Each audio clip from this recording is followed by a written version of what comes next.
La province du Haut-Ogooué n'a pas fini de dévoiler sa beauté aux caravaniers embarqués dans la deuxième édition de la caravane touristique du Gabon.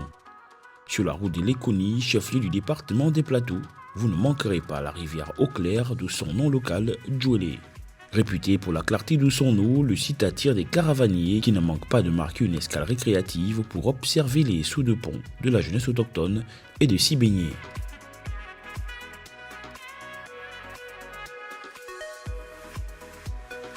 C'est sous le regard captivé des caravaniers que se dévoile cette beauté naturelle qui incite les visiteurs à un bain doux sous le climat tropical chaud du Gabon.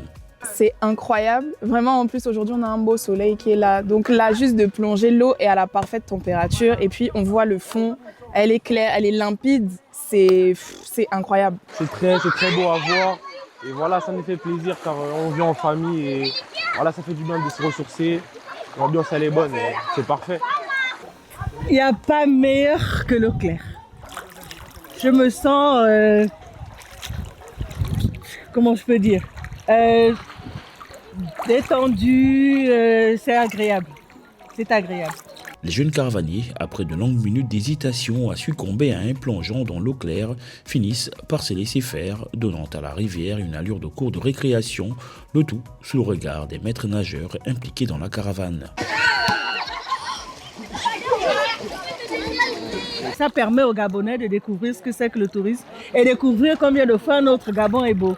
Ça fait toujours plaisir de voir des colonies ou des enfants avec nous. Voilà, pour l'ambiance, ça fait plaisir. On avait besoin d'initiatives comme ça qui nous permettaient de découvrir le Gabon plus simplement et tout simplement en autant du côté culturel, historique et puis en profitant des différents sites en fait. Moi qui n'ai pas voyagé vraiment à l'intérieur du pays, c'était une expérience où j'étais encadrée mais où j'ai vraiment pu expérimenter, découvrir et en apprendre plus sur les différents endroits qu'on a pu visiter.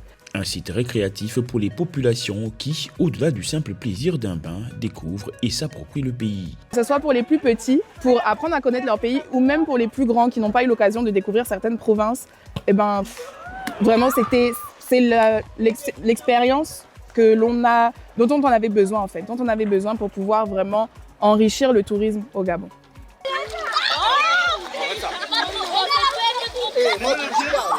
Je conseillerais à tout le monde, gabonais ou pas gabonais, de venir et de participer à la caravane touristique.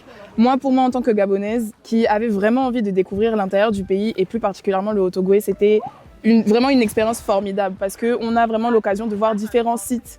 On a l'occasion d'en apprendre plus sur l'histoire du Gabon et des différents sites que l'on visite. En vrai, c'est vraiment l'occasion pour découvrir le Gabon facilement, quoi. C'est incroyable. Il s'agit d'un site prisé tant par les populations autochtones que les caravaniers avides de détente et de sensations de douceur. Une opportunité offerte par le ministère gabonais du tourisme durable et de l'artisanat via la caravane touristique du Gabon dans sa deuxième édition.